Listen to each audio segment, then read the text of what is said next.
मजदूर दिवस है। मैं राघवेंद्र सिंह कुशवाहा हूं और इस संगठन का संयोजक के तौर पर मेरे साथियों ने मुझको पदभार दिया है कि आप इस संयोजन में आप काम को आगे बढ़ाएं। हमारे साथ महिला को रिप्रेजेंटेटिव और दूसरा समाज के अति पिछड़ा वर्ग को ही रिप्रेजेंट करने वाली महिला, ये दो चीजों को रिप्रेजेंट करेगी। हमारे साथ शीतल गुप्ता जी हैं। हमारे साथ माइनॉरिटी सेक्शन से जुड़े हुए लोग जनाब जावेद इकबाल खान साहब हैं, जो माइनॉरिटी सेक्टर के लोगों को रिप्रेजेंट करेंगे। मैं पिछड़ा वर्ग से हूं और समाज के सवर्ण वर्ग के लोगों को रिप्रेजेंट करने के लिए हमारे साथी भाई अरुण कुमार सिंह जी हैं और दलित वर्ग को रिप्रेजेंट करने के लिए हमारे साथ सत्यजीत पासवान जी। 5 लोगों ने अभी इस अभियान को शुरू किया है आज कि हम समाज में किस तरह से सामाजिक परिवर्तन की लड़ाई लड़ेंगे, शैक्षणिक परिवर्तन की लड़ाई लड़ेंगे, आर्थिक परिवर्तन की लड़ाई लड़ेंगे, सांस्कृतिक परिवर्तन की लड़ाई लड़ेंगे और राजनीतिक परिवर्तन की भी लड़ाई लड़ेंगे।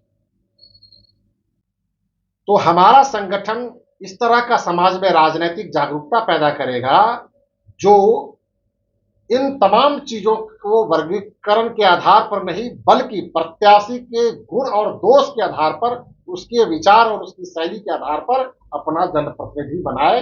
तब कहीं जाकर के उसके क्षेत्र का कल्याण हो सकता है, उसके समाज का कल्याण हो सकता है, उसके प्रांत का कल्याण हो सकता है, उसके राष्ट्र का कल्याण हो सकता है। दूसरा, हम लोग मानते हैं कि शिक्षा जो है वह किसी भी समाज के विकास की सबसे पहली सीढ़ी होती है और शिक्षा के क्षेत्र में बहुत गैर बराबरी है हमारे देश में।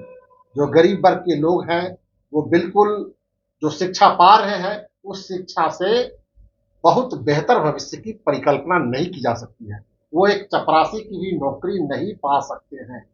ऐसे में ऐसे तमाम वंचित लोगों को एक ऐसे हम गुणवत्तापूर्ण शिक्षा देंगे जिससे उसको अपने बेहतर भविष्य के निर्माण करने में सहयोग हो सके। दूसरा है आर्थिक परिवर्तन की लड़ाई। हम लोग जो लड़ेंगे, कैसे लड़ेंगे? क्योंकि गरीबी समाज की सबसे बड़ी सच्चाई और अभिशाप है और ये गरीबी पनपती है बेरोजगारी से। तो बेरोजगारी को दूर करने के लिए हम लोग एक रोजगार उन्मुखी प्रशिक्षण कार्यक्रम चलाएंगे ताकि हर एक व्यक्ति कोई ना कोई स्किल अपने अंदर में डेवलप करे। हर एक व्यक्ति के अंदर में कुछ ना कुछ विशेष गुण होता है, उस विशेष गुण को हम लोग पहचानेंगे और उसको स्पेशल ट्रेनिंग दे करके उसके गुण के आधार पर उसको रोजगार मुहैया कराएंगे ताकि वो स्वावलंबी हो सके और वो आर्थिक परिवर्तन के दौर में अपने आप को आगे कर सके। ठीक है। और तीसरी लड़ाई जो महत्वपूर्ण लड़ाई है वो सांस्कृतिक परिवर्तन की बात है। आज हमारे समाज में जाति के आधार पर, धर्म के आधार पर जो नफरत का वातावरण बनाया जाता है, छुआछूत का वातावरण बनाया जाता है, सामाजिक और सांप्रदायिक सौहार्द को बिगाड़ने का काम किया जाता है। हम इस तनाव को दूर करने के लिए, इस भय को दूर करने के लिए, मानवता के विकास और संवर्धन के लिए इस तरह का गतिविधि करेंगे, इस तरह की इंसानियत का पाठशाला खोलेंगे ताकि लोग किसी से इंसान को इंसान से मोहब्बत हो, इंसान को इंसान से किसी के जाति और धर्म के आधार पर कोई भेदभाव नहीं हो सके, उसको नफरत नहीं हो सके।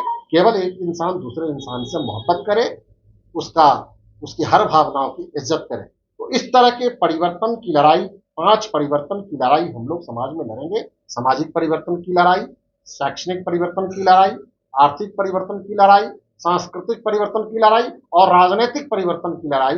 मैं समझता हूं ये 5 क्षेत्र अगर हम लोग टच करते हैं तो निश्चित रूप से हर तरह की समस्या का समाधान ऐसे ही हो जाएगा और समाज एक नया समाज, सम्यक समाज, संतुलित समाज और समग्र समाज का निर्माण हो सकेगा।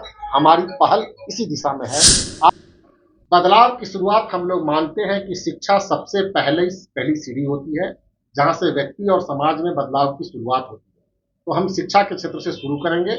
हमारा डिप्राइव्ड सोसाइटी के बीच में, जो वंचित वर्ग के बीच में, हम लोग ऐसे निर्धन बच्चों की गुणवत्तापूर्ण शिक्षा से शुरुआत करेंगे जिससे एक ऐसे खुशहाल समाज की स्थापना हो सके, एक ऐसे ज्ञानवान समाज की स्थापना हो सके जिससे वो रोजगार प्राप्त कर सके और अपने को स्वावलंबी बना सके। पटना में आसियाना मोड़ के पास में जो महादलित बस्ती है वहाँ से, और दूसरा सेंटर हमारा होगा समनपुरा में, जो गरीब और वंचित डिप्राइव्ड माइनॉरिटी के लोग रहते हैं, वहाँ पर 2 सेंटर हमारा पटना में प्रथम सप्ताह के मई में शुरू होगा। अगर आपको ये खबर अच्छी लगी तो चैनल को सब्सक्राइब करना नहीं भूलें और बेल आइकन जरूर दबाएं।